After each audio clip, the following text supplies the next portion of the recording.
You will either serve my husband or get out of my house. The words came out of my daughter's mouth like a slap across my soul, but I didn't raise my voice. I didn't even frown.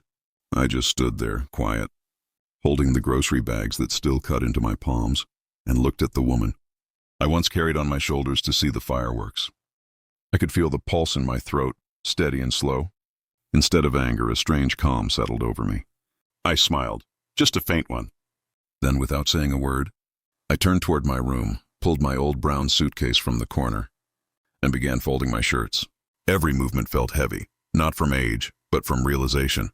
Tiffany, my only daughter, the same girl who used to bring me coffee when I worked double shifts, now stood beside a man who drank my beer, sat in my recliner and called my house his. Her husband, Harry, leaned back on the couch like a king watching his servant pack up. "See, he finally gets it," he said with that smirk that made my blood burn quietly. Tiffany didn't even look ashamed. She just folded her arms, tapping her foot impatiently. "Dad, please don't make this harder than it needs to be. You know we pay the bills now. You don't have to leave, just help out a little. Be respectful to Harry." Respectful. That word hung in the air like smoke. I looked at the framed photo on the shelf. Martha, my late wife, smiling with her hand around Tiffany's shoulder. Martha had built this home with me brick by brick. Every inch of these walls carried her laughter, her warmth, her scent of lavender and old paperbacks. And now, my daughter was asking me to serve the man who had never paid a cent for it. I zipped the suitcase, walked to the doorway, and turned to Tiffany. "You know," I said softly, "I worked 40 years for this roof. I buried your mother here. I thought I'd spend my last days watching you smile in this house, not being thrown out of it." She opened her mouth, but Harry cut her off. "Enough of the drama, old man. You made your choice. Don't guilt trip her." I didn't reply. Instead, I smiled again, the kind of smile that hides a storm behind calm eyes. As I stepped outside, the afternoon sun caught the edge of the porch railing I'd once built with my bare hands. The keys to the house were still warm in my palm. For a long second, I just stared at them, then slid them into my pocket. I walked down the driveway with my suitcase, leaving behind the home I'd built, the daughter I'd loved, and the silence that now belonged to them. They thought I was defeated, but that was only the beginning. Because a week later, Tiffany's name flashed on my phone 22 times, and that was the first step of my quiet plan. The bus ride that night was long, the kind that makes you count your breaths. My suitcase sat beside me, half empty but heavier than ever. The hum of the road mixed with the echo of Tiffany's words. "Serve my husband, or leave." I looked out the window. Rain streaked down like tears the sky didn't want to admit. I didn't have anywhere planned to go, but I wasn't lost. Not this time. I still had something they didn't know about. The deed, the one I'd kept tucked inside a safety deposit box under my name only. The house might look like theirs on the outside, but on paper it was still mine. When the bus reached the next town, I stepped off and walked toward a small inn. The woman at the counter looked at me kindly. "Long trip, sir?" "Long enough to start fresh," I said. She handed me the keys to a room that smelled like lemon polish and old wood. It wasn't home, but it was quiet. That first night, I sat on the bed and thought about Martha. She'd warned me years ago, "Aaron, don't spoil her too much. Love's not a blank check." I'd laughed then. Now the echo of that warning stung sharper than ever. The next morning I opened my phone, 12 missed calls. All from Tiffany. No message, no apology, just calls. I turned the phone face down and went out to buy breakfast. At the cafe, I met Daniel, an old co-worker from my factory days. His eyebrows shot up when he saw me. "Aaron, you look like you've seen a ghost." "Close enough," I said. He laughed, but it faded when he saw the look in my eyes. I told him everything. The ultimatum, the humiliation, the silence. He leaned back. "You built that house. They forget too easily what hands raised the walls." I nodded, and those same hands can take them down, quietly. Over the next few days, Daniel helped me file a few papers. Nothing fancy. Just quiet legal reminders that sometimes a man's name still means something. By the 5th day, I'd found a small apartment above a hardware store. The landlord didn't ask questions. I liked that. When I hung my jacket on the door for the first time, my phone buzzed again. 22 missed calls now. I didn't answer. Instead, I opened the drawer, pulled out the house keys, and turned them in my hand. The metal felt cold this time, not warm like before. Because this time, they weren't keys to a home. They were keys to a lesson. And tomorrow that lesson would begin. Morning sunlight spilled through the cracked blinds of my little apartment. For the first time in years, I woke up without hearing someone else's voice telling me what to do. No shouting, no beer bottles clinking, no footsteps stomping through my hallway. Just quiet, real quiet, the kind that feels like peace and payback at once. I brewed my coffee and sat by the window overlooking the street. Below, a young couple walked hand in hand, laughing. I smiled, not out of jealousy, but recognition. I'd once looked like that with Martha. I whispered, "You'd be proud of me, love." I finally walked away.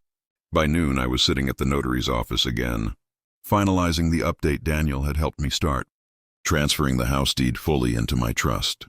Harry and Tiffany might still be living there, but they were doing it on borrowed time now. I didn't want revenge and fire or fury. No, I wanted silence to teach the lesson.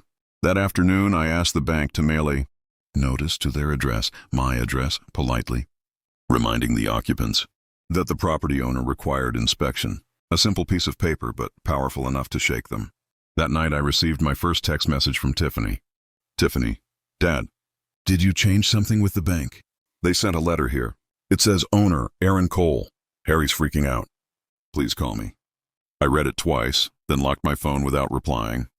Because I remembered the last time I'd called her sweetheart, and she'd rolled her eyes like it was an insult. I wasn't ready to hear her voice, not yet.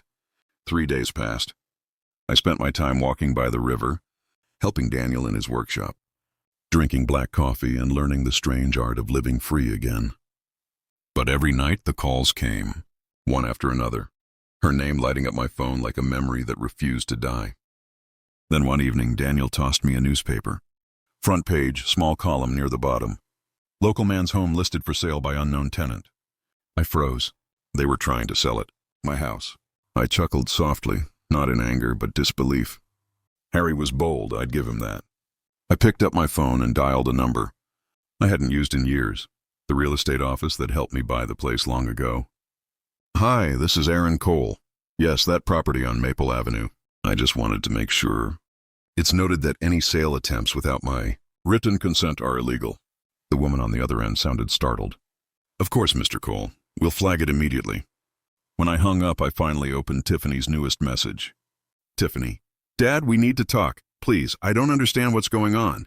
Harry said you're trying to kick us out. You wouldn't do that, would you?" I typed slowly, every word deliberate. "Me? No, Tiffany.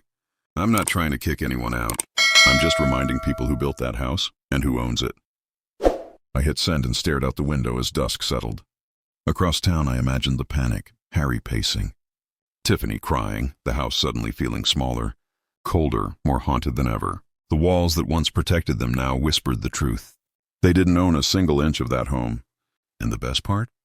The real storm hadn't even started yet, because tomorrow, the first official notice would arrive at their door. The next morning, rain tapped against my apartment window, steady, rhythmic, like the world itself was marking time for what was about to unfold. I sat at my little table, sipping coffee, watching the clouds roll in. Somewhere across town at that same moment, the mail truck pulled up to Maple Avenue, my old driveway. The tires crunched against the wet gravel. A man in a blue jacket stepped out, holding a white envelope stamped in bold letters. Property inspection. Notice. Owner. Aaron Cole. The driver tucked it into the mailbox and drove off. I wasn't there to see it, but I could imagine Tiffany's morning. The soft click of the front door, her slippers brushing across the welcome mat I'd built from oak, her hand reaching for that envelope with my name on it. I knew her habits well. She always opened mail by the kitchen counter, beside the window where Martha used to keep flowers. I could picture her expression as her eyes scanned those words, her breath catching, her voice cracking as she called out, "Harry! Come here!" Across town, Harry appeared half-dressed, his tie crooked, irritation already creasing his face. "What is it now?" he muttered. Tiffany handed him the letter, her hands trembling. He read it once, then twice. "What the hell is this?" he barked. It says Dad's the owner." "That he's coming for inspection next week," Tiffany whispered. Harry's eyes darkened. "That old man is bluffing. He's just trying to scare us into letting him back in." Tiffany shook her head. "No, Harry, the bank confirmed it last night. His name is still on the deed, not ours." Harry slammed the letter onto the counter. Then we fix it. Call your dad. Tell him he either signs it over or he can forget about ever seeing you again. She looked at him, hurt, frightened, unsure. You think threats are going to work on him now? He's not the same anymore, Harry. He turned away, muttering under his breath. But in his chest, panic was starting to stir. Meanwhile, I was at Daniel's workshop, helping him sand a table leg when my phone buzzed. Tiffany calling. I stared at it for a long second before sliding it into my pocket, letting it ring. Daniel glanced at me. You gonna answer that? Not yet, I said quietly. He smiled. You're making them sweat, huh? I shrugged. They need to feel what it's like to lose what they took for granted. The truth was, it wasn't about revenge anymore. It was about reminding her of who had built those walls, who had carried those groceries, who had paid every mortgage bill while she was still in college. That night I got a message. This one not from Tiffany, but from Harry himself. Harry, old man, you made your point. But don't think you can walk back into this house like some hero. We're staying right here. Try anything and I'll make sure Tiffany never forgives you. I read it twice, then laughed softly. The kind of laugh that only comes when the pieces finally start falling into place. Because what Harry didn't know was that I'd already spoken to the property assessor earlier that morning. The inspection wasn't for me. It was for them to evaluate their unauthorized occupancy. A week from today, they'd receive another envelope. This time with a deadline. I leaned back, looking out the window at the rain-soaked street below. Lightning flashed somewhere in the distance, slicing through the gray clouds like a promise. Let the thunder roll, I murmured to myself. They started the storm. I'll just let it finish. The next morning, Tiffany would wake to another knock on the door. But this time it wouldn't be the mailman. It would be a man in a suit, holding papers with her father's name at the top. And that was when the truth would start tearing the house apart, brick by brick. Saturday morning. The rain had stopped, but the air still carried that thick, heavy silence that follows a storm, the kind that makes every sound sharper, every second slower. In my small apartment, I was polishing my old leather shoes when my phone buzzed with a single notification. Property visit confirmed. 10:05 a.m., Maple Avenue. I didn't smile. I didn't gloat. I just nodded to myself. It's time. I set the phone down beside my coffee cup and looked at the photo on my nightstand. Martha holding baby Tiffany, both of them laughing so freely it hurt to look at. I'm not punishing her, I whispered to the picture. I'm just helping her remember. Across town at exactly 10 o'clock, a black sedan pulled into the driveway of the house I'd built with my own hands. Harry was in the living room, feet on the coffee table, pretending not to care while Tiffany paced near the window. When the car door opened, a man in a gray suit stepped out, holding a clipboard and a small folder stamped County Property Office. Tiffany froze. Harry, he's here. Harry grunted. Let him knock. I'll handle it. The man rang the bell twice. Ding, ding. Tiffany's stomach dropped at the sound. She hesitated before opening the door. Good morning, the man said politely. I'm here for the scheduled inspection. This property is listed under Mr. Aaron Cole. Harry appeared behind her, his voice dripping with arrogance. Yeah, about that. There's been a mistake. The old man doesn't live here anymore. We're the current occupants. The officer adjusted his glasses calmly. That may be true, sir, but as per county records, Mr. Cole remains the legal owner. I'm here to confirm the condition of the property and its occupancy status. Tiffany swallowed hard. Harry's confidence wavered. So, what happens after your little inspection? Well, the man said, flipping through his papers. If the owner wishes to reclaim or sell, you'll receive a formal eviction notice within the month. I suggest you speak to Mr. Cole directly. The color drained from Tiffany's face. Eviction? She whispered. Harry snapped. He wouldn't dare. He's just bluffing to make us crawl back. The man closed his folder. If you believe that, sir, I recommend you prepare documentation to prove ownership. Otherwise, Mr. Cole has full rights. He tipped his hat politely. Have a good day. The door shut and silence swallowed the house whole. Meanwhile, I was sitting on a park bench, watching pigeons scatter as a little boy chased them, his laughter echoing through the air. Daniel sat beside me, sipping tea from a thermos. How'd it go? He asked. I shrugged lightly. He knocked. They answered. Daniel chuckled. You always were the patient type.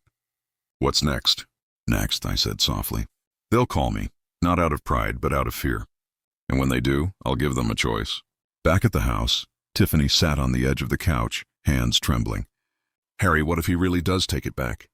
We don't have anywhere else to go. Harry slammed his fist on the armrest. Enough, Tiffany. You're acting like that old man is some saint. He left, remember? He gave up. Her eyes filled with tears. No, Harry, he didn't give up. He walked away because we made him. Because I did. Harry turned toward her sharply. Don't start feeling sorry now. She stood suddenly, voice breaking. You don't understand. That house, in every wall, every brick, it's him. He built it for Mom, for me. And we threw him out like he was a stranger. Harry scoffed. Spare me the guilt trip. You think I care about his sentimental crap? That was the first time. Tiffany didn't stay silent. She looked him dead in the eyes and said, Maybe that's the problem. Harry, you don't care about anything. For a moment, the house that once hummed with comfort now felt suffocating. Even Harry could feel it. The way the air turned heavier. The way every creak of the floorboard sounded like a warning. That evening, my phone rang again. This time I answered. Aaron? Her voice cracked through the line like a ghost from another life. Tiffany, I said quietly. You sound tired. Dad, please, can we talk? In person? Tomorrow, I replied. At the park near the old hardware store. 10 o'clock, she paused. You're not angry at me? I exhaled slowly. I'm not angry, sweetheart. I'm just done being invisible. I hung up, leaned back, and closed my eyes. Tomorrow would be the first time. I'd see my daughter since that day. And she wouldn't be the one teaching lessons anymore. Because the next part of this story was the day she realized who her father really was.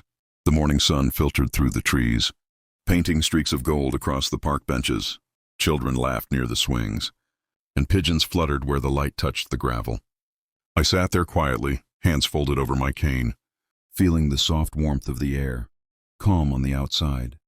But inside, the waves were starting to move again. At exactly 10 o'clock, I saw her. Tiffany. She walked toward me slowly, her steps unsure, her eyes red-rimmed as if she hadn't slept. She still looked like my little girl for half a second, the same one who used to run into my arms after school. But then I remembered how her voice sounded that night, cold, sharp. Serve my husband or get out. When she reached me, she didn't sit right away. She just stood there, clutching her purse like it might hold the right words. Dad, she said softly, you look thinner. I smiled faintly. That's what happens when you stop eating stress for dinner. She bit her lip, eyes glistening. Can I sit? I nodded. For a while, neither of us spoke.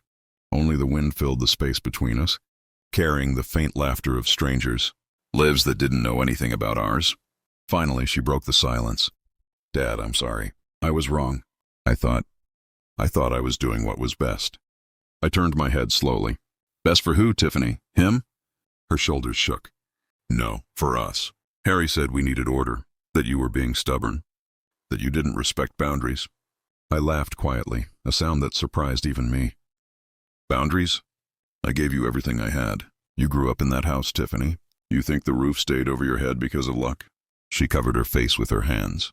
I know, Dad. I let him talk me into things. I stopped listening to you. Stopped seeing me, I corrected softly. You saw me as a burden, not a father. Her tears fell freely now. I just wanted peace, Dad. I didn't know how bad he'd become. Now you do, I said quietly. And what will you do with that truth? She looked at me then, eyes full of regret, fear, and something else. Harry's not the same anymore, she whispered. Since that notice came, he's been drinking, shouting, saying things I can't repeat. He blames you for everything. He said if you don't sign the house over, he'll... I raised a hand gently. He'll what? Threaten me? That boy doesn't scare me. He's already lost. Her brow furrowed. What do you mean? I looked at the pond ahead, sunlight shimmering across it. I filed the papers yesterday. The inspection confirmed what I needed. He's not just unauthorized, Tiffany. He's trespassing. The law's on my side now. She inhaled sharply. Dad, you wouldn't... I don't want to hurt you, I said, voice calm, steady. But I won't protect a man who disrespects the roof I built. For a long time, we just sat there, the sound of the fountain behind us breaking the silence in soft ripples. Finally, Tiffany spoke again. Can I come stay with you if I leave him? I turned to her, eyes softening. You don't need to ask me that, sweetheart. My door was never closed. But I won't watch you drag his poison with you. You walk away clean, or not at all. She nodded slowly. He'll never forgive me. Then let him be the one who learns what loneliness feels like, I said gently. Her lips trembled. You're different now, Dad. I just stopped begging to be respected, I replied. We stood. She hugged me, tight, desperate, the way she used to when nightmares woke her up as a child. For the first time in months, I hugged her back. No anger, no resentment. Just the quiet understanding that some lessons had to hurt to heal. When she pulled away, I wiped her tears with my thumb. Go home, Tiffany, I said softly. Pack what matters. Leave before the papers arrive. Her eyes widened. They're coming? I nodded. Tomorrow morning. She swallowed hard. Dad, what will happen to Harry? I met her gaze, calm and certain. He'll finally understand that comfort without gratitude never lasts. As she walked away, I watched her silhouette disappear down the path, shoulders shaking, sunlight catching in her hair. And I felt Martha's voice somewhere in my chest whisper, she's finding her way back. That evening, I received a message from an unknown number. Harry, you think you can take everything from me, old man? Watch me before you celebrate. I set my phone down, my reflection caught in the dark window glass. I didn't reply. Because some storms don't need thunder to end. They end in silence. And tomorrow morning, when those eviction papers landed on his doorstep, that silence would finally speak louder than he ever could. The sun rose slow that morning, like even it didn't want to face what the day was about to unfold. I woke early, before the world stirred, before the guilt and noise of yesterday could crawl back into my head. The coffee pot hissed softly on the counter as I stared out the window, the same view I'd built with my bare hands decades ago. The oak tree out front still stood strong, roots deep, unshaken. Maybe the only thing that hadn't turned its back on me. But today, something in the air felt different. Lighter, calmer, like the universe itself was holding its breath, waiting for a storm to end. At exactly 8:47 a.m., the silence broke. A white sedan pulled into the driveway. Two men stepped out, both in pressed suits, briefcases swinging at their sides. They looked official, not the kind of people you ignore. I watched from the window as they approached the front porch. One adjusted his glasses, the other knocked firmly on the door. Inside, faint sounds echoed. Movement. Irritation, Harry's muffled voice rising. Then the door swung open. Harry stood there, shirt wrinkled, face unshaven, a cheap beer still in hand like an accessory to his arrogance. "Can I help you?" he barked. The older man spoke evenly. "Sir, we're from the county property office. This is an eviction enforcement order. You and your wife are required to vacate the premises within 48 hours. For a moment, confusion flashed across his face. Then laughter. Harsh, disbelieving laughter. "You've got to be joking," he said. "This is our house. My father-in-law, the old man, doesn't live here anymore." The younger officer flipped through the file, then looked up calmly. "Sir, according to the official deed, the property is solely owned by Mr. Aaron Sullivan. All utilities, mortgage payments, and taxes trace back to him. There's no record of transfer or co-ownership." The smile drained from Harry's face. "What are you saying?" "I'm saying," the man replied, "you've been living in a house that isn't yours." Silence fell, thick, suffocating. Even from outside, I could feel the air tightening. Then came the sound I'd been waiting for. Tiffany's voice. "Aaron?" she whispered, stepping out from behind the officers. Her eyes were wide, tears already glimmering. When she saw me standing across the street, her lips parted. A mixture of relief, guilt, and shame all fighting for space on her face. Harry followed her gaze, and when his eyes landed on me, his fury lit like gasoline. He stormed down the steps. "You did this!" he shouted, veins pulsing in his neck. I didn't flinch. "No, Harry, you did this." "You ruined us!" "I gave you a roof. You turned it into a throne. The difference is what you built on it." The officers stepped between us, but I raised a hand gently. "It's fine," I said. "He needs to hear this." Harry's jaw clenched. "You think you're some kind of saint?" I met his stare. "No, I'm just a man who stopped paying for his own disrespect." He laughed, but it broke halfway. That confidence he wore like armor was cracking, piece by piece. Behind him, Tiffany's breathing turned shaky. "Harry," she said quietly, "stop." He turned on her. "Stop? They're kicking us out, Tiff. You're siding with them?" Her voice trembled, but her eyes, and for once, didn't. "I'm siding with the truth." The officers spoke again, professional and distant. "You have 48 hours to remove your belongings. After that, all remaining items will be seized. Harry didn't answer. He just stood there, chest rising and falling, in that heavy rhythm of a man who's realizing he's not untouchable anymore. I looked at him one last time. You could have had peace. Harry, all I ever asked for was respect under my own roof. He glared. You'll regret this. You'll die alone in that empty house. I smiled faintly. Better alone than surrounded by people who treat you like furniture. He didn't have a comeback, just silence, deep hollow silence. He turned and stomped inside. The officers followed, clipboard in hand. Tiffany stood frozen on the porch steps. For a long time, neither of us said a word. Finally, she whispered, Dad, I didn't know. I didn't know you still owned it. I looked at her gently. You weren't supposed to know. I wanted you to feel like it was yours. That's what love does. It gives without conditions. Her voice cracked. And I threw it back at you. I nodded slowly. We all forget where we come from sometimes. The important thing is, do we remember before it's too late? She stepped forward then, tears spilling freely. Dad, I'm so sorry. I let him talk to you like that. I cut her off softly.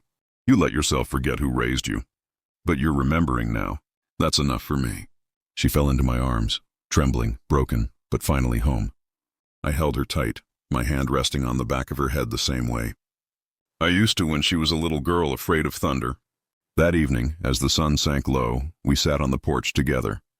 The house was silent, empty of shouting, finally able to breathe again. Birds darted across the orange sky, their wings slicing through light that looked almost like forgiveness. Tiffany turned to me. What happens now? I smiled. Now we rebuild. Not the house, us. She nodded slowly. I'll do better this time. I know you will. We watched the horizon, side by side, like two people who'd survived the same storm from different sides of the window. Later that night, when she went inside, I stayed on the porch alone. The moon hung low and quiet, like Martha's face in a dream. I whispered into the cool air, You were right, love. She had to learn the hard way. The wind stirred, brushing the leaves, and for a heartbeat I could swear I heard her laughter, soft, approving, like it used to be when she was making tea. I smiled, wiping a tear before it could fall. The weight that had sat on my chest for months finally began to lift. The next morning, I found an envelope on the table. Tiffany's handwriting, uneven but sincere. I unfolded it slowly. Dad, I don't deserve forgiveness, but I promise you, from today I'll earn it. I'll make this house feel like a home again. Not for me, but for you and for Mom. Thank you for reminding me what love really looks like. Tiffany! I pressed the note to my chest. For the first time in years, the walls didn't echo back loneliness. They echoed peace. 2 days later, Harry was gone. No goodbye, no words. Just tire tracks on the road and the faint smell of beer left in the trash bin. When the silence settled completely, I walked out into the garden. The grass shimmered with dew, soft under my shoes. I bent down and touched the soil, the same ground Martha and I once planted daisies in. It felt alive again. Home, I whispered. Finally! I stood there for a long while, letting the sunlight wash over me, warm and quiet. It wasn't the victory of revenge. It was the stillness of release. Sometimes life doesn't punish, it teaches. Sometimes silence is the loudest way to reclaim your voice. And as Aaron sipped his coffee that morning, feeling peace bloom where pain once lived, he realized something Martha had tried to tell him all those years ago. You don't lose your home when people leave. You lose it when you stop respecting yourself inside it. That morning, for the first time in forever, Aaron was home.